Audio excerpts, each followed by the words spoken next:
മുട്ടപ്പരട്ട എങ്ങനെയാണ് ഉണ്ടാക്കുന്നതെന്ന് നോക്കാം. ഒരു പാൻ അടപ്പത്ത് വെച്ച് അതിലേക്ക് 1 ടേബിൾ സ്പൂൺ വെളിച്ചെണ്ണ ഒഴിച്ചു കൊടുക്കുക. അതിലേക്ക് ഒരു 5 വത്തൽമുളക് ഇട്ട് കൊടുക്കണം. കാശ്മീരി മുളകാണെങ്കിൽ ഒരു 10-12 എണ്ണം ഇട്ട് കൊടുക്കണം. വത്തൽമുളക് ആകുമ്പോൾ നല്ല എരിവുള്ളത് കൊണ്ടാണ് ഞാൻ 5 എണ്ണം എടുത്തിട്ടത്. അതൊന്ന് പതുക്കെ ഒന്ന് വഴന്നു വരുമ്പം ഒരു ബ്രൗൺ കളർ ചെറുതായിട്ട് വറുത്താൽ മതി. അത് മാറി വരുമ്പം ഇത് കോരിയെടുക്കണം. നമ്മൾ ഒന്ന് കളറ് മാറിക്കഴിയുമ്പോൾ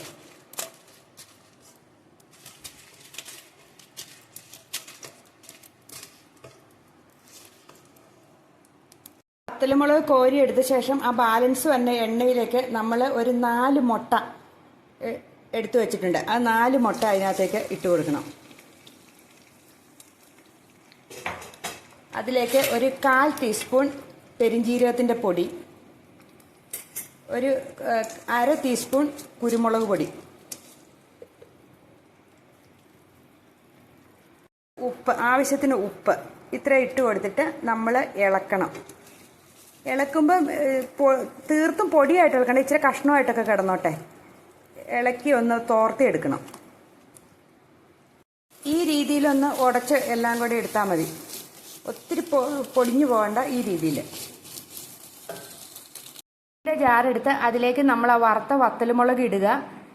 ഇഞ്ചി, കുറച്ച് ഇഞ്ചി ഇടുക. ഒരു സവോളയുടെ പകുതി അത് ഇട്ട് കൊടുക്കുക. ഒരു 5 ചുവന്നുള്ളി കുഞ്ഞുള്ളി അരിഞ്ഞത് ഇട്ട് കൊടുക്കുക. ഒരു 5 വെളുത്തുള്ളി അരിഞ്ഞത്, ഇത്രയും ഇട്ട് കൊടുത്തിട്ട് നമ്മൾ ഒന്ന് അടിച്ചെടുക്കുക മിക്സിയിൽ.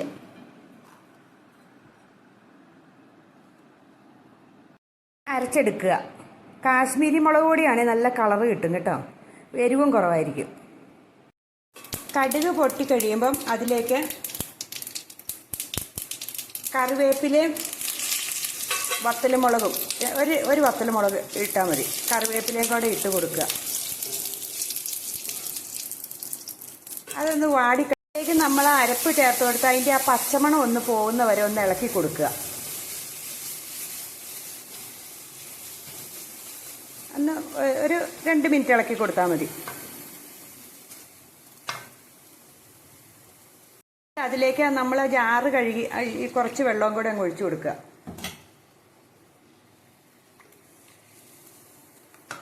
കുറച്ച് കുരുമുളക് പൊടി ചേർത്ത് കൊടുക്കുക. ഒരു 1/4 ടീസ്പൂൺ കുരുമുളക് പൊടി, ഒരു 1/4 ടീസ്പൂൺ പെരിഞ്ജീരകത്തിൻ്റെ പൊടി ചേർത്ത് കൊടുക്കുക.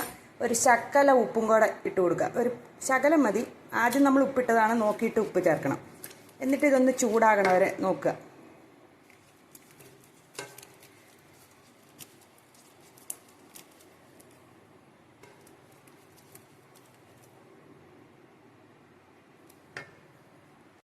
അതിലേക്ക് നമ്മൾ എടുത്തു വെച്ചിരുന്ന ആ മുട്ട ചേർക്കുക.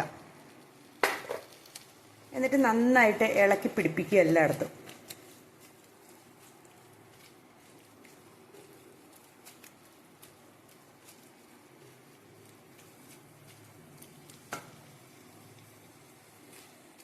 എല്ലായിടത്തും ഒന്ന് പിടിപ്പിച്ചിട്ട് കുറച്ച് നേരം ഒന്ന് വെച്ചേക്കുക.